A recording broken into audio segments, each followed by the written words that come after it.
نحمده ونصلي على رسوله الكريم اما بعد فاعوذ بالله من الشيطان الرجيم بسم الله الرحمن الرحيم رب اشرح لي صدري ويسر لي امري واحلل عقدة من لساني يفقهوا قولي۔ قرآن پاک کی یہ آیت جو ہے وہ بہت آیات پر بھاری ہے، جو اگر انسان سمجھ لے تو اس کے بہت سے اعمال کا قبلہ درست ہو جائے، اس کے حالات درست ہو جائیں۔ ہمارے ملک میں سب سے زیادہ اگر قرآن کا کوئی حصہ پڑھا جاتا ہے تو شاید وہ سورۃ یاسین ہو، لیکن اگر اس کی ایک آیت لوگ سمجھ لیں تو ان کی اصلاح کے لیے کافی ہو جائے۔ 41 دفعہ پڑھنے کی بجائے اگر صرف ایک دفعہ ایک آیت سمجھ لیں تو بہت سی اصلاح ہو جائے، بہت زیادہ فائدہ ہو جائے۔ اور وہ یہی آیت ہے کہ پہلی بات تو انسان یہ یاد رکھے کہ زندگی صرف یہ زندگی نہیں، اس کے بعد مرنا ہے، اور مرنے کے بعد پھر دوبارہ اٹھایا جانا۔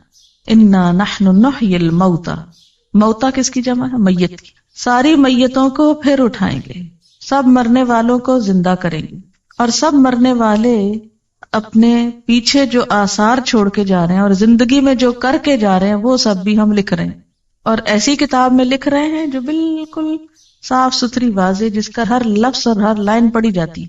یہاں پر جو اعمال نامہ ہے اس کی تھوڑی سی وضاحت ملتی ہے۔ اعمال نامہ مشتمل ہے دو چیزوں پر، نمبر 1 ما قدموا پر، اور نمبر 2 آثارہم پر۔ قدموا کیا ہے؟ جو ہم نے اب کیا، فرشتوں نے اس کو لکھ لیا۔ ہر روز انسان کا نامہ اعمال اللہ کے حضور اٹھتا ہے، چڑھتا ہے۔ فجر کی نماز اور عصر کی نماز میں فرشتے تبدیل ہوتے ہیں، جیسے کہ صحیح حدیث سے ہمیں پتہ چلتا ہے۔ جو کچھ انسان کرتا ہے وہ ساتھ لے جاتے ہیں، یا نہیں چھوڑ کے جاتے۔ دن بھر کی جو سیل ہوتی ہے، وہ جو کاروبار ہوتا ہے انسان کا، اس کی ساری رپورٹ لے جاتے ہیں اللہ کے حضور۔ یہ کمایا ہے تیرے بندے نے آج، یہ کیا ہو گیا؟ قدمو، وہ تو چلا گیا۔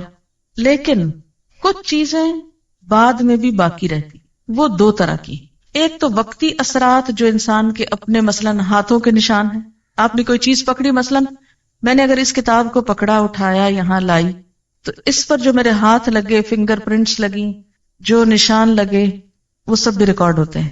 یہ گواہی دیں گے قیامت کے دن، یہ کتابیں، مجھ کو پکڑتا تھا یہ شخص، مجھے کھولتا تھا، مجھے دیکھتا تھا۔ زمین پر جو چلتے ہیں تو قدم کے جو نشان ہوتے ہیں وہ بھی جمع ہوتے ہیں، جتنے قدم چل کے یہاں آپ پہنچی وہ بھی لکھ لیے گئے۔ پھر اسی طرح جس کمرے میں آپ بیٹھی ہوئی ہیں، مثلاً اس وقت یا کسی اور وقت، وہاں بھی آپ کے اثرات رہ جاتے ہیں۔ اثرات کو سمجھنے کے لیے ایک چھوٹی سی مثال دوں گی۔ کبھی آپ نے فضا میں ایک طیارہ اڑتا ہوا دیکھا ہو جس کے پیچھے اس کا دھواں رہ جاتا ہو؟ دیکھا کبھی؟ وہ ایک جیٹ ہوتا ہے یا معلوم نہیں کیا ہوتا ہے، جب وہ گزرتا ہے تو پیچھے ایسے لکیر پڑ جاتی ہے جیسے وہ ایک پتلی سی لکیر ہو بادل کی، حالانکہ وہ کیا ہوتا ہے؟ دھواں۔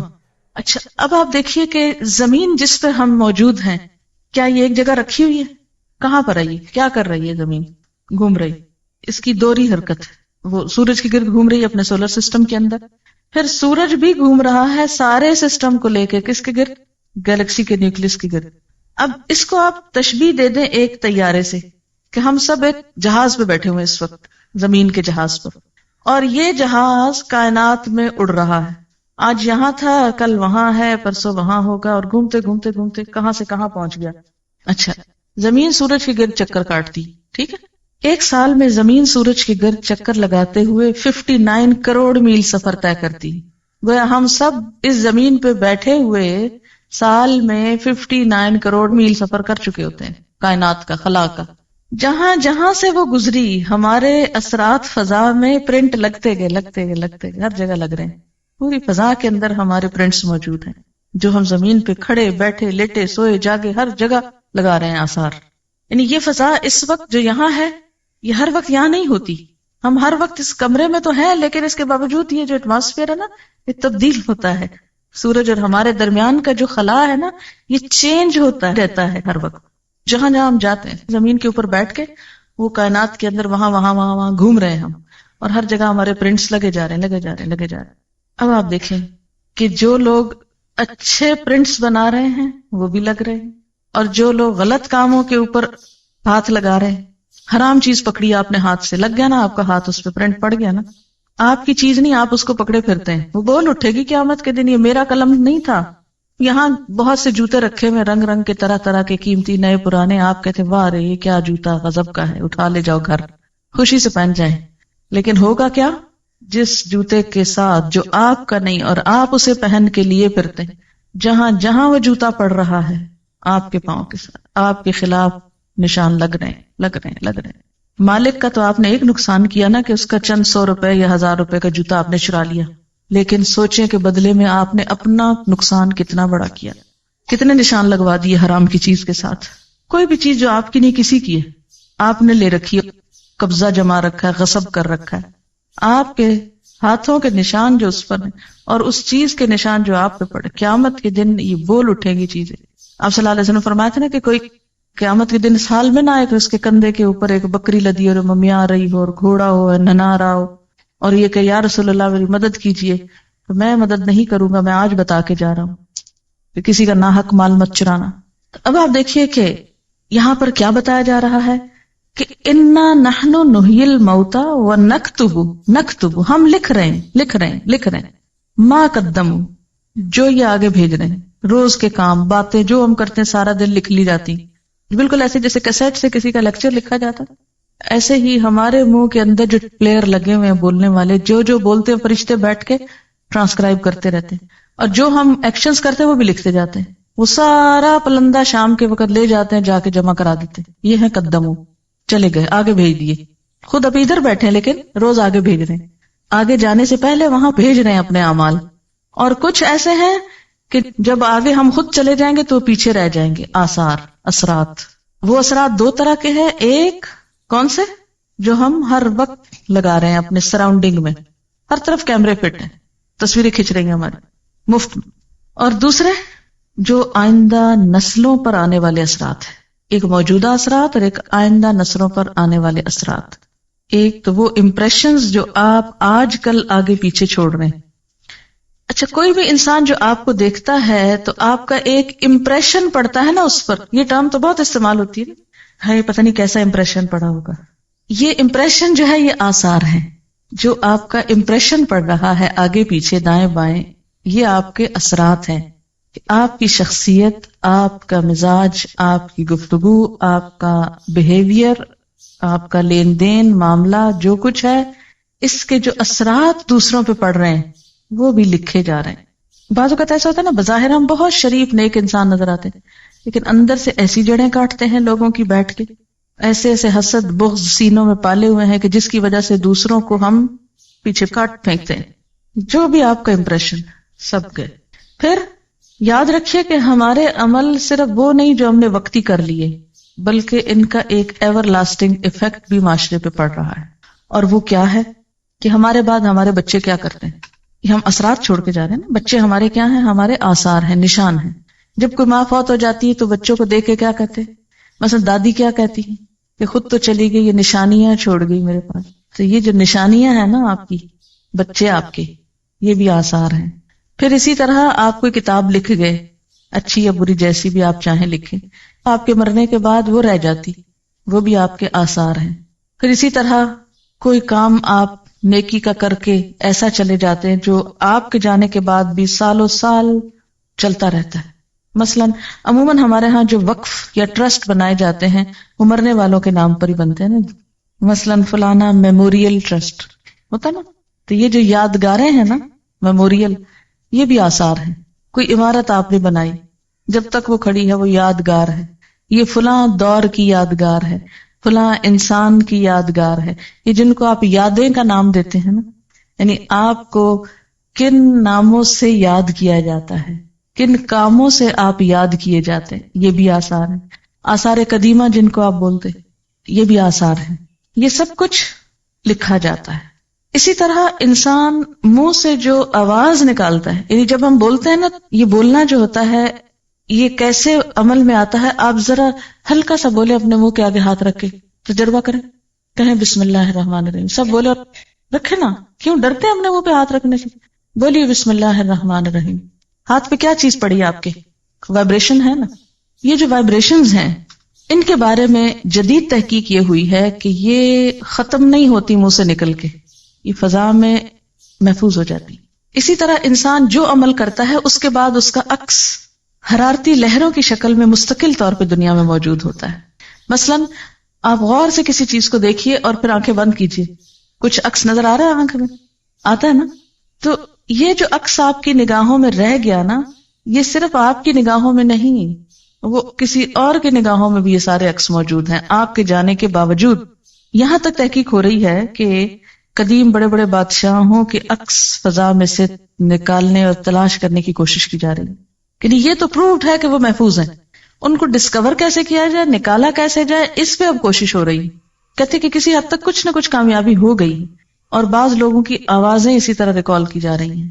یعنی آوازیں اور باتیں اور اثرات اور نشانات, اچھے کام برے کام, یہ سب کچھ محفوظ ہے, کچھ بھی گم نہیں ہوتا, کم نہیں ہوتا. اسکن سپیچ تھیوری یہ بھی آج کل بہت پاپولر ہے. سائنٹسٹ یہ کہتے ہیں کہ انسان کی گفتگو کے سب سے زیادہ بہترین ریکارڈرز خود اس کی اپنی اسکن میں موجود ہیں. یعنی انسان کی اپنی آواز سب سے زیادہ اس کی اپنی ہی اسکن میں جذب ہوتی ہے. اسکن بہترین ایبزاربنٹ ہے آوازوں کے لیے, اور یہ بات کافی حقیقت ہے کیونکہ قیامت کے دن بھی کھالیں بولیں گی نا. پھر خوف, غم, غصہ, خوشی, بیماری, ہر چیز کا اثر کس پہ ہوتا ہے؟ اسکن پر. کہتے ہیں کہ آواز بھی جذب کرتی ہے اسکن. اب ایسے آلات کی تیاری کی جا رہی ہے کہ جس سے اسکن کو بلوایا جا سکے, یعنی اس سے ریپروڈیوس کی جائے آواز, وہ جو آپ کی وہاں جا چکی ہے اندر. جیسے کسی کیسٹ پلیئر کے اندر ایک بٹن سے کیا ہوتا ہے, ریکارڈنگ ہوتی ہے. دو ساتھ ساتھ ہی ہوتے ہیں نا سرخ سفید, دونوں دبائیں تو ریکارڈنگ ہو گئی, ایک چلائیں تو کیا ہوا, ریورس کر کے پلے ہو گئی. تو اب وہ کہتے ہیں کہ ریکارڈنگ تو ہوئی بھی ہے یہاں ساری اندر. وہ آلہ ڈھونڈ رہے ہیں یا وہ چیز ایجاد کر رہے ہیں. کہتے ہیں کہ ایسا آلہ تو ایجاد ہو گیا کہ جو مجرم کے ساتھ لگا دیا جائے تو جب وہ جھوٹ بولتا ہے تو فوراً پتہ چل جاتا ہے, یعنی اس کی حرکت مختلف ہوتی ہے, سچ بولنے میں مختلف ہوتی ہے. تو جھوٹ سے جسم کے اندر جو ایک خوف پیدا ہوتا ہے, اس خوف کا ECG کی طرح پرنٹ لے آتا ہے اس کا. اب یہ اثرات تولے جائیں گے.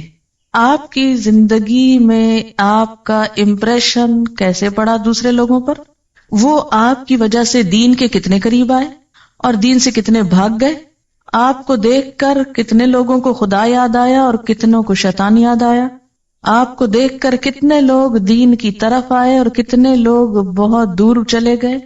آپ کے ہاتھوں نے جو کچھ بنایا, جو کام کیے, جو آرٹ, جو اسکل, جو فن, جو ہنر, جس چیز میں آپ نے استعمال کیا, اس سے اللہ تعالیٰ کتنے راضی ہوئے اور کتنے اس کی ناراضگی کے کام ہوئے. آپ کی تحریر, آپ کی گفتگو سے کیا اثرات مرتب ہوئے, آئندہ نسلوں پر کیا اثر پڑا, سب آثار. وَكُلَّ شَيْءٍ, ہر چیز, ہر اب کون سی ہو گئی, ما قدموا بھی اور آثار بھی. احصیناہ, ہم نے اس کو گن رکھا, گھیر رکھا, شمار کر رکھا. فی امام مبین, ایک کھلی کتاب میں. مبین کا ایک معنی روشن بھی ہوتا ہے نا, کہ نہیں؟ آج کل کا پیپر کاغذ ہی نہیں رہا, روشن اسکرین بھی ہو گئی ہے نا, لائٹ والی کمپیوٹر کی.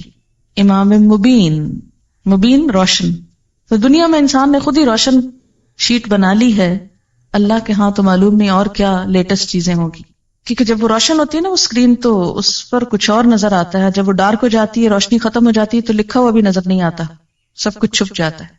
اللہ کے ہاں انسان کے عمل آپ یوں سمجھیے کہ ایسے ہی سامنے ڈسپلے ہو جائیں گے جیسے کمپیوٹر کا سوئچ آن کرتے ہیں آپ اور زوم کر کے وہ سامنے روشن سکرین آ جاتی ہے, اور پھر اس پر آپ جو چاہیں رنگا رنگ تصویریں لائیں اپنی, سب آتی جائیں گی. آپ کہیں بس کرو, بند کرو, اس کا سوئچ آف کرو, سوئچ نہیں آف ہوگا تو سب ایکشن ریپلے ہو جائے گا. کل شیء احصینا, ہر چیز کو ہم لکھ رہے ہیں, ہر چیز چھوٹی ہو کے بڑی, گن گن کے نمبر رکھے ہوئے. ایک روشن سکرین پر سب لے آئیں گے سامنے. خود کیا کر کے آئے, پیچھے کیا چھوڑ کے آئے, کیا امپریشنز بٹھائے. بعض اوقات انسان خود تو بڑا نیک ہوتا ہے لیکن ایسے کام کرتا ہے کہ دوسروں کو دین سے نفرت دلاتا ہے. لوگ اس کی شکل سے خوف کھاتے ہیں اور اس کی وجہ سے دین سے دور بھاگ جاتے ہیں. سوچنا چاہیے کہ ہمارے آثار ایسے تو نہیں. صرف اتنا ہی فکر کافی نہیں کہ ہم خود نیک کام کر رہے ہیں, یہ فکر بھی ضروری ہے کہ ہمارا امپریشن کیا بیٹھ رہا ہے. صرف یہی نہیں کہ ہم اپنی زندگی میں اپنی صلاحیتوں اور مال کے ساتھ کیا کر رہے ہیں, یہ بھی سوچیں کہ مرنے کے بعد اپنے مال کو کہاں انویسٹ کر کے جا رہے ہیں, کس کے لیے چھوڑ کے جا رہے ہیں, کس کام کے لیے لگا کے جا رہے ہیں. صرف یہ نہیں کہ مرنے کے ساتھ ہمارا یہ دماغ ختم ہو جائے, بلکہ مرنے کے بعد ہم کو یہ ٹیلنٹ کیا فائدہ دے سکتا ہے, کہاں لگا کے جائیں کہ بعد میں پروفٹ آتا رہے، اور ایسا نہ ہو کہ ایسے غلط کام کر کے چھوڑ جائیں کہ اصل کو بھی ڈبو دے وہ. یعنی مثلاً آپ کی اپنی نمازیں پوری ہیں، روزے پورے ہیں، لیکن کچھ ایسے کام کر دیے ہیں کہ وہ سب کو دھو ڈالیں، نماز اور روزوں کو. جیسے اوور فلو کر جاتی ہے نا چیز، سیلاب جب آتا ہے سب چیزوں تباہ کر جاتا ہے نا. پھر ایسا نہ ہو کہ کچھ غلطیاں اس طرح کی اوور فلو کر جائیں، نماز روزے کی سب دیواریں بیچ میں ڈھہ جائیں. تو جہاں اچھے کام کرنا ضروری ہے وہاں ایسے کاموں سے بچنا بھی ضروری ہے کہ جو انسان کی نیکیوں کو برباد کرنے والے، مثلا ریاکاری ہے، فریب کاری ہے، منافقت ہے، اور بہت سی چیزیں. کتنی دفعہ ہم نے اس اینگل سے سورۃ یاسین پڑھی، مبینوں تک پڑھتے ہیں، چھاپ چھاپ کے گلیوں بازاروں میں بیچتے ہیں، کچھ سمجھتے نہیں کہ کہہ کیا رہی ہے. اب دیکھیں کہ بسا اوقات کیا ہوتا ہے کہ ویسے ہم کو اپنے آپ کی کچھ خبر نہیں ہوتی، ہم ہر وقت دوسروں کے ایپ دیکھتے رہتے ہیں نا، فلاں ایسے لگ رہا ہے، فلاں ایسا کرتا ہے، ویسا کرتا ہے، اس کو یہ نہیں کرنا چاہیے، اس کو ایسا نہیں ہونا چاہیے. لیکن کبھی اپنی ہی مووی دیکھنی پڑ جائے، اپنی ہی تصویر دیکھنی پڑ جائے تو کس قدر بری لگتی ہے. ہم ایسی حرکت نہ کرتے، ہم ایسا ایکشن نہ کرتے. مووی میں تو صرف ظاہر نظر آتا ہے نا، اور وہاں تو ظاہر کے ساتھ اندر کی تصویریں بھی نکال کے باہر رکھ دی جائیں گی. وَحُصِّلَ مَا فِي الصُّدُورِ، وہ سب حاصل کر لیا جائے گا جو سینوں کے اندر محفوظ ہے. انسان کے خیالات کو مجسم شکل میں، جیسے اب بھی ہم اپنے آئیڈیاز ٹرانسکرائب کرتے ہیں، رائٹ کرتے ہیں، ایسے ہی انسان کی تھنکنگ، آئیڈیاز، نیتیں، سوچیں، ویژن سب لکھ کر سامنے آ جائے گا، پرسونیفیکیشن ہو جائے گی. ایک ہوتی ہے نا مارکنگ اور ایک ہوتی ہے نیگیٹو مارکنگ. تو نیگیٹو مارکنگ جو ہوتی ہے وہ بہت خطرناک ہوتی ہے. تو یوں محسوس ہوتا ہے کہ جیسے آخرت میں اس قسم کی مارکنگ ہونے والی ہے. ایک انداز تعلیم ہوتا ہے کہ جس میں اسٹوڈنٹ لکھتے ہیں، خوب لکھتے جاتے ہیں، جو غص و سمین اوٹ پٹانگ باتیں لکھ لکھ کے پیپر بھرتے ہیں کہ جتنے کاغذ زیادہ ہوں گے اتنے نمبر زیادہ. اللہ کے ہاں ایسی مارکنگ نہیں. اور ایک انداز تعلیم کیا ہے کہ جس میں اگر آپ نے فالتو بات لکھی اس کی بھی مارکنگ ہوتی ہے، یعنی نیگیٹو مارکنگ اس کو بولتے ہیں نا. تو قیامت کے دن جو طریقہ کار ہوگا مارکنگ کا وہ نیگیٹو مارکنگ کا ہے. صرف یہ نہیں دیکھا جائے گا آپ کیا کر کے آئے نیکیاں، یہ بھی دیکھا جائے گا کہ ساتھ آپ نے فالتو کام کتنے اور کر دیے کہ جو اصل کو ڈبونے والے ہو گئے. تو اس لیے انسان کو بہت کیئرفل اور کانشیس ہو کے زندگی بسر کرنے کی ضرورت ہے. ہمارے عمل میں بڑی کنٹینویشن ہے. ہم سمجھتے ہیں کام کر کے ختم ہو گیا، لیکن وہ ختم نہیں ہوتا، وہ تو ایک سلسلہ چل پڑتا ہے. جو بھیج دیا وہ بھی بھیج کے فارغ نہیں ہوئے، وہ بھی جمع ہونا شروع ہو گیا. یعنی ہر کام کے دو رخ ہیں، ایک تو فزیکل رخ اس کا جو اوپر چلا گیا، اور دوسرا اس کا روحانی رخ جو پیچھے اس کے اثرات رہ گئے. جس طرح روح اور جسم کا تعلق ہوتا ہے نا، ایسے عمل اور آثار کا تعلق ہے. یہ بالکل یوں ہے جیسے آپ چلتے ہیں تو چلنے میں قدم آپ اٹھا کے لے جاتے ہیں، لیکن پیچھے جو پرنٹ لگ جاتے ہیں انہی پرنٹس کو آثار کہتے ہیں. بالکل ایسے جیسے آپ کسی دریا میں ایک پتھر پھینکتے ہیں تو پہلے تو سپلیش ہوتا ہے، پھر وہ سپلیش ختم ہو جاتا ہے، لیکن اس کا جو ریپل یا وہ جو لہریں ہیں وہ دور تک سارے اس کو ہلا دیتی ہیں، دور تک ان کے نشان جاتے ہیں. ہر ایکشن کا ایک ری ایکشن ہے، اور جو ری ایکشن ہے وہ چین ری ایکشن ہے. یہاں کہ جب ایک ایکشن آپ نے کیا تو پھر وہ صرف میئر ایک ایکشن نہیں رہا، بلکہ اس کا ری ایکشن شروع ہو گیا اور وہ چین بن گیا اور دور دور تک پھیلتا چلا گیا اور کتنے میں ملٹی پلائی ہو گیا. زیادہ خطرناک بات یہ کہ ایک عمل انسان کا ایک ہوتا ہے اپنے لیے، لیکن جب وہ ری ایکشن ہوتا ہے تو ملٹی پلائی ہو جاتا ہے. اس لیے آثار زیادہ خطرناک چیز ہے. اوریجنل تصویر ایک ہوتی ہے، لیکن اس کا اگر آپ نیگیٹو بنا لیں تو اس کو آپ 100 کاپیز بنا لیں. بالکل ایسے ہی نا کہ جیسے ایک پودا ہوتا ہے، ایک اس کے اوپر کا حصہ ہوتا ہے قدم، اور دوسرے اس کے روٹس ہوتے ہیں جو نیچے چلے جاتے ہیں. اور جب تک روٹس باقی رہتے ہیں وہ کیا ہوتا ہے، پودا کاٹ بھی دیا جائے پھر نکل آتے ہیں، اور ایک سے کئی بن، جیسے بیج ہوتے ہیں، ایک بیج 700 بنا دیتا ہے. تو آثار بھی کیا ہوتے ہیں، ایک کام کے 700 امپریشنز بن جاتے ہیں. اسی طرح یہ ہے کہ قیامت کے دن ایسے سینسیٹیو ترازو ہوں گے کہ جو صرف انسان کے ظاہری اعمال کو نہیں، باطنی نیتوں کو بھی جج کر لیں گے. کوانٹٹی ہی نہیں، کوالٹی بھی دیکھ لیں گے ان کی. اب تو آپ ترازو میں ڈالیں، آپ کوڑا ڈالیں یا پھل ڈالیں، کچھ بھی ڈالیں تول دے گا، لیکن وہاں وہ یہ بھی ساتھ ہی بتائے گا کہ اس کی کوالٹی کیا ہے. سائنس کا ایک اصول ہے کہ میٹر جو ہے وہ ختم نہیں ہوتا، اس میں کنورشن تو ہوتی ہے، ایک سے دوسرے میں وہ بدل جاتا ہے، لیکن ڈسٹروائے نہیں کر سکتے آپ اس کو. مثلاً آپ بولتے ہیں، آپ کی سوچ آواز میں ڈھل گئی، آواز جو ہے لہروں میں ڈھل گئی، لہریں جو ہے وہ پرنٹس بن گئے فضا کے اوپر، لیکن فارم بدلی، اصل نہیں گئی. لہذا پروڈیوس کرنے سے پہلے سوچ لیجئے کہ کیا لا رہے. ایسا ہوتا ہے نا چین ری ایکشن بعض اوقات ہو رہا ہوتا ہے تو کوئی ڈیٹرنٹ ایسے ہوتے ہیں کہ جو اس ری ایکشن کو کنٹرول بھی کر لیتے ہیں. تو معاشرے کے اندر جو پہلے کے آثار آ رہے ہیں اچھے ہیں اور اس اچھائی میں آپ شریک ہو جاتے ہیں تو مزید وسعت کا سبب بن جاتے ہیں، ورنہ یہ کہ اس کو آپ ختم کر دیتے ہیں. یہاں سورۃ یاسین میں کیوں کہا کہ لتنذر قوما ما انذر آباؤہم فہم غافلون، کہ وہ آباء و اجداد کی غفلت نے چین توڑ دیا تھا بیچ میں، اب تم کیا کرو اس کو پھر سے اصل سے جوڑ کے آگے لے چلو. بعض اوقات انسان ساری زندگی اچھے کام کرتا ہے لیکن مرتے وقت ایسی وصیت کر جاتا ہے کہ جس کے اثرات آئندہ نسلوں پہ بڑے خراب ہوتے ہیں. اسی لیے اس کی سزا بہت زیادہ ہے کہ انسان، ایک روایت میں آتا ہے کہ جنت سے ایک بالشت بس قریب ہوتا ہے مرتے وقت نا، لیکن جاتے جاتے غلط وصیت کر کے لوگوں کی زندگی جہنم کر جاتا ہے، اور وہ جنت میں جاتے جاتے جہنم میں جا پڑتا ہے غلط وصیت کی وجہ سے. کیوں؟ اس لیے کہ بہن بھائی آپس میں کٹ جاتے ہیں، قطع رحمی ہوتے. لا يدخل الجنت قاطع الرحم، رشتوں کو کاٹنے والا، تو یہ سبب بن گیا رشتے کاٹنے والا. اسی طرح دوسرے اعمال، کبھی آپ نے دیکھا ہوگا کہ وضو کی حالت میں جب تک آپ ہوتے ہیں تو آپ کی فیلنگ ٹوٹلی ڈفرنٹ ہوتی ہے نا، اور عام حالات میں اور ہوتی.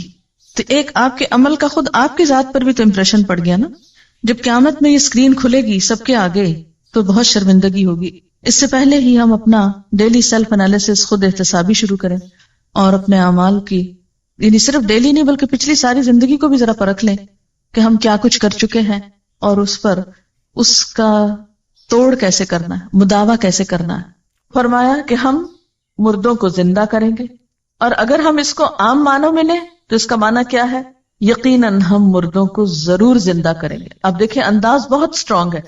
انا نحن نحیی، انا نحن نحیی، 3 دفعہ ہم کا لفظ آ رہا ہے. اللہ تعالیٰ اپنی قدرت کا اظہار فرما رہے ہیں کہ ہم یقیناً ایک روز مردوں کو زندہ کریں گے. لوگ یہ نہ سمجھیں کہ اس دنیا میں ہمیشہ بیٹھے رہیں گے. اس زندگی کے بعد موت ہے، اور موت کے بعد پھر جی اٹھنا ہے، اور وہ دوبارہ اٹھنا کس لیے ہے؟ حساب کتاب کے لیے. حساب کتاب کے لیے ہم نے ان کے باقاعدہ ریکارڈز تیار کروائے. کس طرح؟ وَنَكْتُبُ، ہم لکھ رہے ہیں. کیا لکھ رہے ہیں؟ مَا قَدَّمُوا، جو وہ خود آگے بھیج رہے ہیں. وَآثَارَهُمْ، اور ان کے آثار بھی ہم لکھ رہے ہیں. اب یہ جو بات ہے کہ مَا قَدَّمُوا وَآثَارَهُمْ، تو مَا قَدَّمُوا میں وہ سارے اعمال شامل ہیں جو انسان اپنی زندگی میں کرتا ہے. ہمارا چلنا پھرنا، اٹھنا بیٹھنا، پڑھنا لکھنا، کھانا پینا، سونا جاگنا، ہنسنا رونا، سب کچھ جو بھی ہم کرتے ہیں. آپ چاہیں تو ایک دن کے سارے کام لکھ لیں، صبح سے شام تک اپنی ڈائری خود تیار کر لیں، تو دنیا میں ہی اپنا نامہ اعمال دیکھ لیں کہ ہم کیا کرتے ہیں.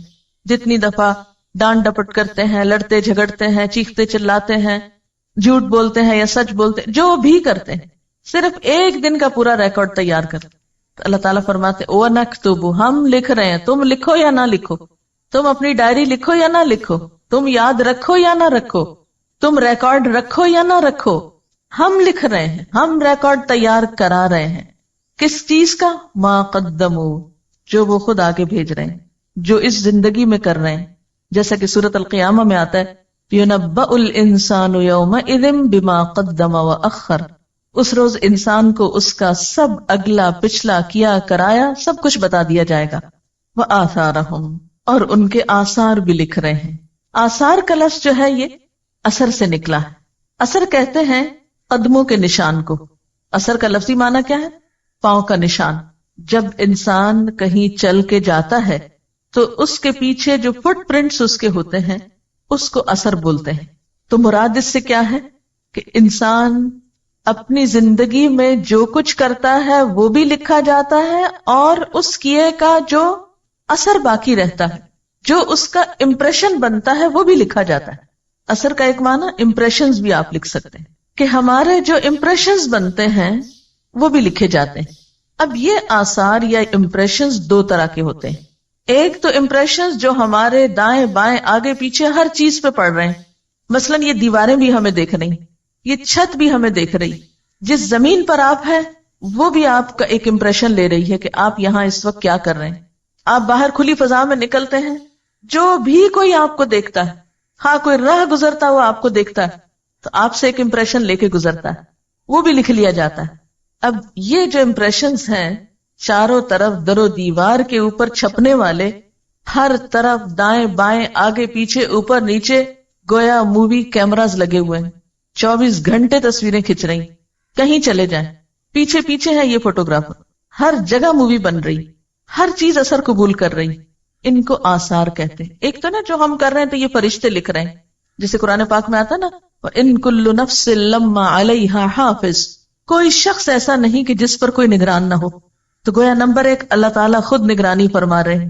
نمبر 2 اِنَّ عَلَيْكُمْ لَحَافِظِينَ كِرَامًا كَاتِبِينَ، یقیناً تم پر حفاظت کرنے والے یعنی نگران بیٹھے ہوئے ہیں، کرامن کاتبین معزز کاتب ہیں، جیسا کہ سورۃ قاف میں آتا ہے ما یلفظ من قول الا لدیہ رقیب عتید، کوئی لفظ اس کی زبان سے نہیں نکلتا مگر یہ کہ ایک حاضر تیار شخص لکھنے کو بیٹھا ہوتا۔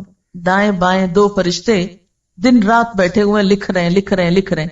ایک تو یہ لکھائی ہو رہی، یہ ایک اعمال نامہ، اور ایک در و دیوار جو امپریشنز لے رہے ہیں، یہ جو تصویریں بن رہی ہیں چاروں طرف ہر وقت کی، ایک تو یہ ہے۔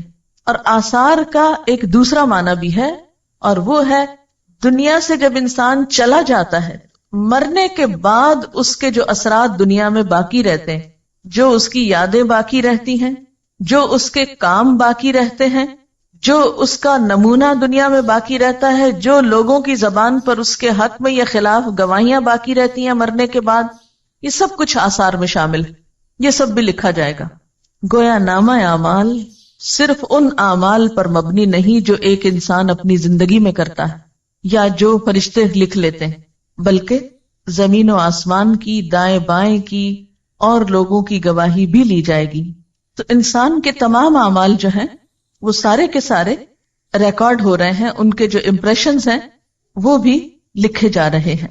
انسان کے اعمال کس قسم کے ہیں، اچھے ہیں یا برے ہیں، ان میں ایک بڑا وزن اس کے آثار کا ہوگا، اس کے بعد کے نشانات کا ہوگا۔ حدیث میں آتا ہے جس نے اسلام میں کوئی نیک طریقہ جاری کیا اس کے لیے اس کا اجر بھی ہے اور اس کا بھی ہے جو اس کے بعد اس پر عمل کرے گا، بغیر اس کے کہ ان میں سے کسی کے اجر میں کوئی کمی ہو۔ اور جس نے کوئی برا طریقہ جاری کیا اس پر اس کے اپنے گناہ کا بھی بوجھ ہوگا اور اس کا بھی جو اس کے بعد اس پر عمل کرے گا، بغیر اس کے کہ ان میں سے کسی کے بوجھ میں کوئی کمی ہو۔ ایک اور حدیث میں آتا ہے جب انسان فوت ہو جاتا ہے تو اس کے عمل کا سلسلہ ختم ہو جاتا ہے سوائے 3 چیزوں کے۔ نمبر 1 علم جس سے لوگ فائدہ اٹھائیں، نمبر 2 نیک اولاد جو مرنے والے کے لیے دعا کرے، اور نمبر 3 صدقہ جاریہ جس سے اس کے مرنے کے بعد بھی لوگ فیضیاب ہوں۔ آثارہم کا ایک معنی نشانات قدم بھی ہے کہ انسان نیکی یا برائی کے کام میں جتنے قدم اٹھا کر جاتا ہے کہیں، وہ قدم بھی گنے جاتے ہیں، یعنی لٹرلی وہ قدم کاؤنٹ کیے جاتے ہیں۔ مثلا اپنے گھر سے یہاں تک آپ جتنے قدم اٹھا کر آئے، جتنا فاصلہ آپ نے طے کیا، وہ ہر روز آپ کے اس عمل کے ساتھ لکھا جاتا ہے۔ تو گویا جو لوگ بہت دور سے آتے ہیں، لمبے فاصلے طے کر کے آتے ہیں، ان کے اس عمل کے ساتھ جو اس وقت آپ یہاں بیٹھ کے کر رہے ہیں، یعنی لکھنے پڑھنے کا کام، دین سیکھنے کا کام، یہ تو سبھی برابر کا کر رہے ہیں۔ یہ ساتھ کے فلیٹ سے آنے والا بھی اور ناظم آباد سے آنے والا بھی، کام تو سب ایک کر رہے ہیں، لیکن ساتھ کے گھر سے آنے والے کے قدم تھوڑے ہیں اور دور سے آنے والے کا فاصلہ زیادہ ہے، تو یہ بھی اس میں کاؤنٹ کر دیا جاتا ہے آپ کی اس اصل ایکٹیویٹی میں، اور یہ روز کا روز شمار کیا جاتا ہے، کیونکہ اللہ تعالیٰ کسی کا چھوٹا سا اجر بھی ضائع نہیں کرتا، کسی کی چھوٹی سی محنت کو بھی رائیگاں نہیں جانے دیتا۔ اس کی دلیل کیا ہے؟ کیا یہ میں اپنے پاس سے کوئی فلسفہ گھڑ رہی ہوں یا اس کی کوئی دلیل بھی ہے؟ حدیث پاک میں آتا ہے کہ مسجد نبوی کے قریب کچھ جگہ خالی تھی، تو بنو سلمہ نے ادھر آنے کا ارادہ کیا، وہاں شفٹ ہونے کا ارادہ کیا۔ جب آپ صلی اللہ علیہ وسلم کے علم میں یہ بات آئی تو آپ نے انہیں مسجد کے قریب منتقل ہونے سے روک دیا اور فرمایا دیارکم تکتب آثارکم، اور 2 مرتبہ فرمایا دیارکم تکتب آثارکم، تمہارے گھر یعنی جہاں ہیں وہیں رہیں، دور ہیں معلوم ہے، لیکن تمہارے قدم لکھے جاتے ہیں جتنی دفعہ بھی مسجد میں آتے جاتے، تکتب لکھے جاتے ہیں، آثارکم تمہارے قدموں کے نشان، فرشتے کاؤنٹ کرتے ہیں 10 قدم 20 قدم 30 قدم 40 قدم چل کے گیا، وہ بھی نامہ اعمال کی نیکیوں میں پلس کر دیے جاتے ہیں۔ اس لیے یہ مت سمجھو کہ مسجد کے قریب آ گئے تو زیادہ فائدہ ہوگا، جو دور سے آتا ہے اس کا بھی فائدہ اور اجر و ثواب کچھ کم نہیں۔ پھر فرمایا وَكُلَّ شَيْءٍ، اور ہر چیز کو، وَكُلَّ شَيْءٍ اور ہر چیز احصیناہ ہم نے شمار کر رکھا ہے اس کو، گن گن کے رکھا ہے اس کو. کہاں؟ فی امام مبین ایک کھلی کتاب میں. اس سے مراد لوح محفوظ ہے، اور بعض نے اس سے مراد اعمال نامے لیے ہیں. امام کا لفظ مفرد بھی ہے اور جمع بھی، جیسے کتاب، حجاب، جبال. تو امام کہتے ہیں پیشوا کو، لیڈر کو، جیسے نماز میں امام ہوتا ہے. اسی طرح امام کا لفظ شارع عام کے لیے بھی استعمال ہوتا ہے، کھلی سڑک کے لیے، کیونکہ وہ بھی لیڈ کرتی ہے نا، آگے رستہ بتاتی جاتی ہے، آپ اس پہ چلیں. تو یہاں پر امام مبین سے مراد کتاب مبین ہے، جسے ام الکتاب بھی کہا جاتا ہے یا کتاب مکنون بھی کہا جاتا ہے. وہ کیا چیز ہے؟ انسان کے احاطہ علم سے باہر. انسان کو نہیں پتا کہ وہ لوح محفوظ کیسی ہے، اس کی شکل کیا ہے، لیکن وَكُلَّ شَيْءٍ أَحْصَيْنَاهُ فِي إِمَامٍ مُبِينٍ وہ کتاب جیسی بھی ہے وہاں پر سب کا ریکارڈ پورے کا پورا سٹور ہو رہا. جیسے آپ دیکھیں کہ کمپیوٹر پہ سامنے کیا ہوتا ہے اسکرین پر، مثلا ڈاٹا بیس سے آپ اس کو سمجھ سکتے ہیں. ڈاٹا بیس کیا ہے؟ ساری معلومات ایک جگہ پر جمع ہے، اور سامنے اسکرین پر ضروری چیز ہے جو آپ کو چاہیے، جو آپ نے کمانڈ دی، جو آپ کو دیکھنی تھی. باقی جو ڈاٹا ہے وہ کہاں پر ہے؟ میموری میں. اب وہ میموری کتنی بڑی ہوتی؟ بعض اوقات ایک چپ میں کیا کچھ آ جاتا ہے، کئی انسائکلوپیڈیاز آ سکتے ہیں. انسان ہر روز نئی سے نئی چیز ایجاد کر رہا ہے. اگر ہم پہلے دور کی کتاب کے معنی میں لیں تو یوں لگتا ہے نا کہ جیسے بہت بڑی کتاب ہوگی، اس میں اتنا کچھ لکھا ہوا ہوگا. لیکن آج کے دور میں آپ دیکھ سکتے ہیں کہ بڑی بڑی کتابیں اور کئی کئی والیومز پر مبنی کتابیں جو ہیں وہ بعض اوقات صرف ایک چھوٹی سی چپ پر محفوظ کر لی جاتی ہیں. تو یہاں امام مبین سے مراد کھلی کتاب ہے جس کی شکل ہمیں نہیں معلوم. کتاب سے اس کو تشبیہ دی گئی کہ ہم کچھ امیجن کر سکیں. اور احصیناہ کا لفظ بہت اہم ہے. احصاء کہتے ہیں شمار کرنے کو، گننے کو، یعنی نیکی بدی جو بھی ہے انسان کی گن گن کے لکھی جا رہی. مثلا ایک لکھنے والا ایک کتاب لکھتا ہے، لیکن جب پرنٹ ہوتی ہے تو کتنی تعداد میں ہو سکتی ہے؟ 1000 کی تعداد میں بھی ہو سکتی ہے، 1,00,000 کی تعداد میں بھی ہو سکتی. بالکل ایک انسان کا ایک عمل 1,00,000 بھی پرنٹ ہو سکتے ہیں اس کے، اور 100 بھی ہو سکتے ہیں، کیونکہ فٹ پرنٹس جو ہیں بیسیکلی آثار پرنٹس کے لیے استعمال ہو رہا ہے.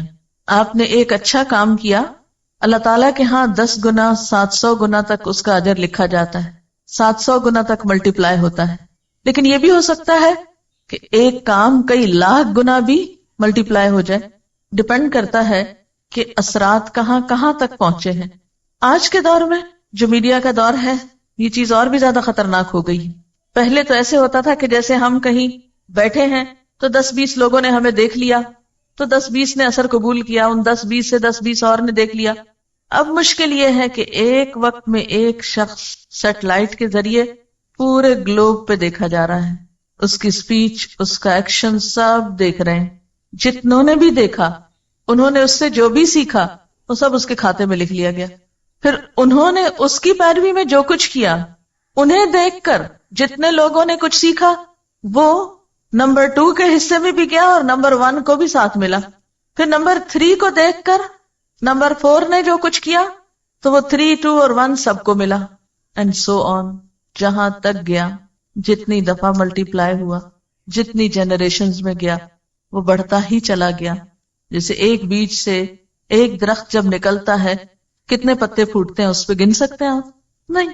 پھر اس میں سے ایک پھول لے لیجئے، اس کے بیج پکا کے اس میں سے ایک بیج پھر زمین پہ ڈال لیجئے، کتنے پھر نکل آئیں گے اس سے پھول پھل، پھر کتنے بن جائیں گے. کل شیء احصیناہ، ہر چیز کو ہم نے گن لیا، کاؤنٹ ڈاؤن کر لیا ہم نے ہر چیز کو. مثلا ایک کتاب جب کوئی لکھتا ہے، کیا وہ ایک ہی شخص پڑھتا ہے؟ نہیں. ایک چھپی ہوئی کتاب کو 100 بھی پڑھ سکتے ہیں، 1000 بھی پڑھ سکتے ہیں، کیونکہ کتاب تو سرکولیٹ ہوتی رہتی. پھر اس سے اگر آگے کچھ پڑھا دیا گیا تو ان سب پڑھنے والوں کے پاس پھر کتاب آ گئی. اس کو یوں بھی ایک اور مثال سے سمجھ سکتے ہیں. مثلا آپ نے کتاب الصلاۃ پڑھی. اب ہوا کیا تھا، میں کتاب الصلاۃ ہی کی کہانی بتاتی ہوں کہ میں لاہور گئی کسی کام سے، تو میری عادت ہوتی ہے کہ میں کسی کے بھی گھر جاؤں یا کہیں بھی تو کتابوں پہ ایک نظر عموماً ڈالتی ہوں. کوشش میری ہوتی ہے کہ مجھے صرف نئے ٹائٹلز پتہ چل جائیں اور کیا ہے مارکیٹ میں، اور خصوصی طور پر لائبریریز وغیرہ کو وزٹ میں شامل کرنے کی کوشش کرتی ہوں کہ نئی چیزیں سیکھ سکوں تاکہ دوسروں تک پہنچانے میں آسانی. تو ایسے کسی نے بہت شاید اصرار کر کے بلایا تو میں ان کے ہاں گئی، تو وہ ہمیں بٹھا کر تھوڑی دیر کے لیے، جیسے عموماً ہوتا ہے کہ مہمانوں کو بٹھا دیتے ہیں اور خود چلے جاتے ہیں کہیں کچھ لانے لے جانے. بہرحال تو میں نے اتنی دیر میں ان کی جو کتابیں رکھی ہوئی تھی وہ دیکھنا شروع کر دی. ان میں یہ سیٹ مجھے نظر آیا، ایک دم مجھے کلک کیا. میں نے کہا تو مسئلہ ہی حل ہو گیا. سیدھی سیدھی بات اور دلیل، بات اور دلیل، بات اور دلیل، جھگڑا ہی ختم. چلو سیدھا یہی لگاتے ہیں. کیونکہ اس سے پہلے میں ایک اور کتاب پڑھاتی تھی فقہ السنہ کے نام سے. اب اس میں جو بحثیں چھڑتی تھی تو وہ سب بگنرز کو سمجھ آنی بہت محال ہوتی تھی، اور پھر کسی ایک کنکلوژن پہ پہنچنا لوگوں کے لیے مشکل ہوتا تھا. اب ہوا کیا کہ میں نے ان سے کہا کہ یہ کتابیں مجھے چاہیے. انہوں نے کہا یہی لے جائیں. میں جو ہی پہنچی ان کو پڑھا، پڑھ کے میں نے آرڈر کیا. اب جو ہمارا تھرڈ بیچ تھا، اب ان کو جب ہم نے شروع کرائی، اب تھرڈ بیچ کی جتنی اسٹوڈنٹس نے پڑھی، جب وہ نکلی اور انہوں نے آگے اپنے اسٹوڈنٹس کو پڑھانا شروع کیا تو انہوں نے پھر اور منگا لی. اب وہ جو ایک کتاب میں لائی تھی وہ ان سب نے پڑھی، ان میں سے ایک ایک نے پھر آگے اوروں کو پڑھانے میں استعمال کی. پھر ہر سال یہی ہوتا رہا. اب آپ نے مثلاً یہ پڑھی ہے یا عقیدے کی پڑھی یا کوئی دعاؤں کا کارڈ پڑھا یا کچھ آپ نے خود پڑھا. جب آپ کسی کو سکھانے بیٹھیں گے تو آپ کے لیے بھی کنوینئنٹ ہوگا، بجائے اس کے کہ اور کہاں جا کے ڈھونڈیں کیا ٹھیک ہے کیا نہیں. جو ہم نے پڑھا ہے ہمیں معلوم ہے، ہم آگے اسی سے پڑھا دیتے ہیں. اب کیا ہوا، وہ آپ میں سے ایک نے 10 کو پڑھا ہے تو 10 اور کتابیں آگے پھیل گئی. اب آپ خود سوچیں کہ وہ ایک سلسلہ کہاں تک گیا. میں تو گنتی نہیں کر سکتی، میں تو نہیں گن سکتی کہ اب تک الہدا نے یہ کتابیں کتنی تعداد میں منگوائی، یا الہدا سے نکلی اسٹوڈنٹس نے آگے کتنی تعداد میں. میرے پاس کوئی اسٹیٹسٹکس نہیں، لیکن کل شیء احصیناہ، ہر چیز کو ہم نے گن رکھا ہے، ہم نے لکھ رکھا ہے، شمار کر رکھا ہے، کاؤنٹ کر رکھا ہے، اور کاؤنٹ کر کے کھلی کتاب میں ریکارڈ کر دیا ہے کہ اس شخص نے نیکی کی فلاں چیز اتنی تعداد میں پھیلا دی تھی. اب کوئی بھی چیز جب ہم آگے سرکولیٹ کرنے لگتے ہیں، آگے دینے لگتے ہیں، آگے پہنچانے لگتے ہیں، تو ہمیں بہت زیادہ میک شور کر لینا چاہیے کہ اس بات کی حقیقت کیا ہے. ایسا نہ ہو غلط بات پہنچا دیں اور پھر وہ ایسی پھیلے کہ ہمارے اصل اعمال تو بےچارے کہیں نیچے ہی جا دبے اور وہ سارا اوپر چھا جائے. اسی لیے سنی سنائی باتیں آگے نہیں پہنچانی چاہیے. کسی انسان کے جھوٹا ہونے کے لیے اتنا ہی کافی ہے کہ ہر سنی سنائی بات کو آگے پہنچا دے. اس سے کیا ہوتا ہے، جھوٹ پھیل جاتا ہے، کسی شخص کی عزت برباد ہوتی ہے. سکینڈلز عام طور پہ معاشرے میں کیسے پھیلتے ہیں؟ سکینڈلز کے منتشر ہونے کی کیا وجہ ہوتی ہے؟ کیونکہ لوگوں کو بھی جھوٹی خبریں سننا پسند ہوتی ہیں. اس لیے زندگی بہت ہی احتیاط سے سوچ سمجھ کے گزارنے کی چیز ہے. اسی کا نام تقویٰ ہے. پھونک پھونک کے قدم رکھنے کا نام تقویٰ ہے. حضرت عمر رضی اللہ تعالیٰ عنہ نے جب کعب بن احبار سے پوچھا تھا کہ تقویٰ کیا ہے تو انہوں نے کہا کبھی کسی کانٹے والے جنگل سے گزرے ہو؟ کہا ہاں گزرا ہوں. پوچھا کیسے گزرے؟ کہا اپنے آپ کو سمیٹ کے دامن بچا کے کہ کسی چیز سے الجھ کر دامن نہ پھاڑ بیٹھوں. کبھی آپ اگر کسی ایسی زمین پر گئے ہو جہاں پاؤں میں کانٹا چپ جائے تو کیا ہوتا ہے؟ پھر کانٹا چپنے کے بعد آپ کا چلنا رک جاتا ہے. کپڑا ادھڑ جائے، پھٹ جائے تو کیا کرتے ہیں؟ آپ بیٹھ جاتے ہیں وہیں. بالکل اسی طرح ایک شخص نیکی کے راستے پہ چل رہا ہوتا ہے کہ اچانک کسی بیکار سی چیز کے ساتھ الجھ پڑتا ہے، اور اس سے الجھ کر وہ نیکی کا اصل مقصد تو بھول جاتا ہے، وہیں بحثیں شروع کر دیتا ہے، وہیں دامن پھاڑ بیٹھتا ہے اور گیا ختم. منزل تک نہیں پہنچ سکتا. منزل تک صرف متقی پہنچے گا جو بچ بچ کے چلے گا، جو بہت ہی ہائیلی الرٹ شخص ہوگا، سوچ سمجھ کے زندگی بسر کرے گا. یہ رکاوٹ بننے لگا ادھر سے بچ جاؤ، یہ سامنے آنے لگا ادھر سے بچ جاؤ. سنبھال کے اپنے آپ کو قدم پھونک پھونک کے چلتے چلتے آخری منزل تک جا پہنچے. اور یہ انتہائی ضروری ہے. قولوا قولا سدیدا میں بھی آپ دیکھیے نہ بات بڑھانی ہے نہ گھٹانی ہے، وہاں بھی بڑی احتیاط چاہیے. آنکھ کان دل دماغ ہر چیز کا حساب ہونا. بیکار باتوں میں مت لگاؤ ان کو، ادھر ادھر کا تجسس نہ کرو، فالتو باتیں نہ کرو. من حسن اسلام المرء ترکہ ما لا یعنی، انسان کے اسلام کا حسن کیا ہے؟ وہ باتیں چھوڑ دے جس سے اس کا کوئی مطلب نہیں. اب آپ دیکھیں کہ انٹرنیٹ میں ایک کمانڈ پہ یا ایک کلک پہ کم از کم کتنے لوگوں کو آپ ایک پیغام ارسال کر سکتے ہیں؟ کم از کم کتنے لوگوں کو ایک میسج ایٹ اے ٹائم آپ سینڈ کر سکتے ہیں؟ No limit. یہ ڈپینڈ کرتا ہے کہ آپ کی لسٹ میں کیا ہے. آپ کے ایڈریسز کی لسٹ میں کتنے لوگ ہیں. آپ سلیکٹ آل کر دیں اور ایک کلک کر کے سب کو بھجوا دیں. اب پہلے تو اگر کاغذ چھاپ کے گلی گلی بانٹنے پڑتے تھے تو بہت ٹائم لگتا تھا. اب سلیکٹ آل کر کے پوری دنیا پہ بھیج دیں، آپ ہر ایک کو سینڈ کر دیں. یعنی آج کا دور اس لحاظ سے اور زیادہ خطرناک ہے، لیکن الحمدللہ نیکی کے مواقع بھی اتنے ہیں. یعنی اللہ تعالیٰ نے کسی بھی دور کے انسانوں پہ ظلم نہیں کیا کہ کچھ دور کے لوگوں کو تو نیکی کے مواقع زیادہ دے دیے اور کچھ کو برائی کے زیادہ دے دیے. نہیں، اگر آج برائی کے لیے وسائل استعمال کیے جا رہے ہیں تو نیکی کے لیے بھی ایکولی استعمال کیے جانے چاہیے. لیکن افسوس یہ کہ مسلمانوں نے نیکی کو پھیلانے کے لیے ان سارے ذرائع اور وسائل کو استعمال ہی نہیں کیا. اس طرف ہماری توجہ ہی نہیں. اس کام کو ہم کام ہی نہیں سمجھتے، یعنی کہ تبلیغ تھرو میڈیا. ہم سمجھتے ہیں صرف یہاں کرسی پہ بیٹھ کے چند لوگوں کو پڑھانا جو ہے یہی بہت بڑی نیکی کا کام، اور حریص ہی نہیں ہوتے کہ اللہ کے پیغام کو مختلف طریقوں سے آگے پہنچائیں. حالانکہ آپ کی ایک چھوٹی سی ایفرٹ آپ کے عمل میں بے پناہ اضافہ کر سکتی. آپ کو نہیں معلوم کہ ایک چھوٹی بات کسی کی زندگی کتنی بدل گئی، اور اس کی ساری نیکیوں کے حصے دار آپ بھی بن گئے. جو بھی اچھے کام اب وہ کرے گا اس میں آپ کا حصہ بھی اتنا ہی ہے جتنا اس کا، اور اس کے اجر میں کچھ کمی نہ کی جائے گی. آپ کو پتا ہے کہ الحمدللہ ہمارے جو اسٹوڈنٹس کا ہی یہ ساری ایفرٹ ہے. ہمارے پاس کوئی خاص پروفیشنل نہیں، کچھ نہیں، سب کام اسٹوڈنٹس کرتے رہے ہیں. اور پچھلے سال خاص طور پر فرسٹ بیچ کے لوگوں کو میں اس لحاظ سے اپریشیٹ کروں گی کہ انہوں نے صبح میں پڑھا، شام میں بیٹھ کے انٹرنیٹ پہ کام کیا، خود لانچ کی یہ ویب سائٹ اور سب. اس وقت بالکل ایک ہمبل سی بگننگ تھی، اور اس وقت الحمدللہ آج کل کا مجھے نہیں پتا لیکن کچھ دن پہلے تک ہماری ایوریج ڈیلی ہٹس 10 سے 12 ہزار تک ہو رہی تھی. اب آپ دیکھیں کہ اتنا ہیویلی جب اس کو اپروچ کیا جاتا ہے اور جو کچھ اس پہ چھوٹا موٹا ڈالا ہوا ہے وہ سنا یا پڑھا جاتا ہے تو اس میں سب کاؤنٹ ہوتا ہے نا. وہ بھی تو جتنے لوگوں کا اس میں حصہ ہے. اب ہم ایک وقت میں جیسے میں پڑھا رہی ہوں تو کتنے لوگ یہاں زیادہ سے زیادہ اس کمرے میں آ سکتے ہیں؟ میکسیمم 500 آ جائیں گے کھینچ تان کے. لیکن اگر نیٹ کے تھرو ڈیلی 10,000 لوگ اس بات کو، اس میں سے کوئی کسی چیز کو لیتا ہے، کوئی کسی کو، کوئی کسی کو، تو آن دا ہول جس شخص کی بھی محنت ہے اس پر، وہ چھوٹا کام نہیں کر رہا. لیکن قربانی کے ساتھ یہ کام ہوا نا، آرام سے تو نہیں ہوا. اور ایک ہم یہ کہہ سکتے تھے لمبی امید کر کے بیٹھ جاتے، ہاں ہم کورس کر لیں گے، پھر ہم کوئی نیکی کا کام کریں گے، پھر ہم اپنی سکلز کو بڑھائیں گے، پھر استعمال کریں گے.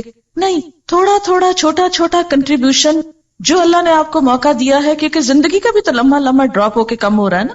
اس میں چھوٹی چھوٹی چیز آپ جو ہے کسی بھی اعتبار سے، آپ دیکھیں کہ وہ جو تھا نا منہم سابق بالخیرات، تو وہ خیر نہیں ہے، خیرات ہے.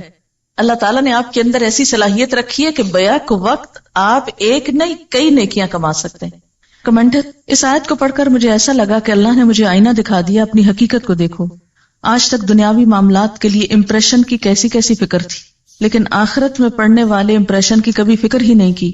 وہ مارکس جو اللہ نے مجھے دینے ہیں میں ان کی فکر ہی نہیں کرتی. یہ سوچا ہی نہیں کہ ان کی چیکنگ کتنی سخت ہوگی. کاش یہ احساس سب میں جاگ جائے تاکہ ہم اپنے اعمال کو کرنے سے پہلے ہی پرکھ لیں کہ ان کا درجہ کس جگہ پر ہوگا. ایسے لگتا ہے جیسے اللہ تعالیٰ قیامت کے دن ایسی مووی چلائیں گے کہ جس میں کسی قسم کی کوئی ایڈیٹنگ نہیں ہو. ایک اور کمنٹ ہے، سب سے بہترین اثر جو ہم زمین پہ چھوڑ سکتے ہیں وہ سجدوں کے نشان ہیں. مجھے یہ بات بہت اچھی لگتی ہے اور اللہ کا شکر ادا کرتی ہوں جب بالکل ایک ڈیفرنٹ جگہ پر نماز پڑھنے کا موقع ملے. مثلاً ہائیکنگ پہ گئے تو جہاں جہاں نماز کا وقت آیا وہاں نماز پڑھی اور آثار سجدوں کی شکل میں، پیشانیوں کے نشان کی شکل میں چھوڑتے گئے. اور وہ مٹی پہ نظر بھی تو آتے ہیں نا. کہتے ہیں میری مٹی پہ نظر آج مغرب نے رکھی ہے، کہتے ہیں کہ اس میں کینسر کی دوا ہے. کہہ دو جس مٹی پہ سجدوں کے نشان ہوں، میرے رب کی فضل سے ہر مرض کی شفا. ان کا سوال بہت اہم ہے کہ کیا جو اعمال انسان نے کر لیے اور اس کے پرنٹس لگ گئے، اب کیا وہ ریورسیبل ہیں کہ نہیں، مٹ سکتے ہیں کہ نہیں؟ توبہ مٹا سکتی ہے، نمبر 1. دوسرے یہ ان الحسنات یذہبن السیئات، یعنی مثلاً ایک شخص پہلے ایک بڑے غلط کام میں انوالو رہا اور اب اس کا احساس ہوا کہ میں نے جو کیا غلط کیا اور میری پکڑ ہو سکتی ہے اس پر. اگر اس کو واقعی احساس ہوا اور اس کے بعد اس نے اپنی اسی صلاحیت کو، اسی چیز کو ایک اچھے کام میں استعمال کیا اور اس میں محنت کی، تو ہو سکتا ہے مثلا یوسف اسلام سے پہلے کیا تھا؟ Kate Stevens. اس وقت وہ ایک پاپ سنگر تھا اور دنیا بھر میں اس کے جو اثرات تھے وہ بہت بہت پھیلے. جب اسلام لایا تو اس کو اس بات کی بہت پریشانی ہوئی کہ وہ جو میں کر چکا ہوں وہ تو ابھی تک چل رہا ہے، اس کا کیا بنے گا؟ تو پھر اس کو یہی بتایا گیا کہ اب اسی صلاحیت کو استعمال کرو اسلام کے لیے، اور اگر اتنی ہی محنت کی اور کوشش کی اور ایک اچھائی کو پھیلایا تو ہو سکتا ہے کہ وہ پچھلے سب کو مٹا دے. ان الحسنات یذہبن السیئات. ایک اور سوال ہے ذرا ڈفرنٹ طرح کا کہ اگر ہمارے کسی نیک عمل سے مثلاً سر پہ دوپٹہ دیکھ کے ہی چڑھ جائے تو اس کا کیا کریں؟ یعنی یہ بھی تو اچھا امپریشن نہیں پڑا نا دین کا. لیکن کبھی آپ نے سوچا کہ یہ دن کیوں آئے کہ لوگ اس کو دیکھ کے چڑھنے لگے؟ دوپٹہ ایک سمبل ہے نا، ایک نشان ہے، ایک علامت ہے. لوگ جب اس میں کسی کو دیکھتے ہیں تو اس کے بارے میں ایک امپریشن رکھتے ہیں. وہ امپریشن کیسے بنا؟ اگر اس کے بننے میں کوئی خرابی ہو گئی تو خرابی دور کر دیں، یہ نہیں کہ وہ نشان ہی اڑا دیں. کبھی آپ نے نہیں کیا کہ اگر آپ کے چہرے کو دیکھ کر کسی کو غصہ آتا تو آپ کہیں کاٹ پھینکو اس کو تاکہ میرا امپریشن ٹھیک ہو جائے؟ تو دین کے احکام بھی کاٹ پھینکنے سے امپریشن نہیں ٹھیک ہوتا، اصلاح کی ضرورت. وآخر دعوانا ان الحمد للہ رب العالمین.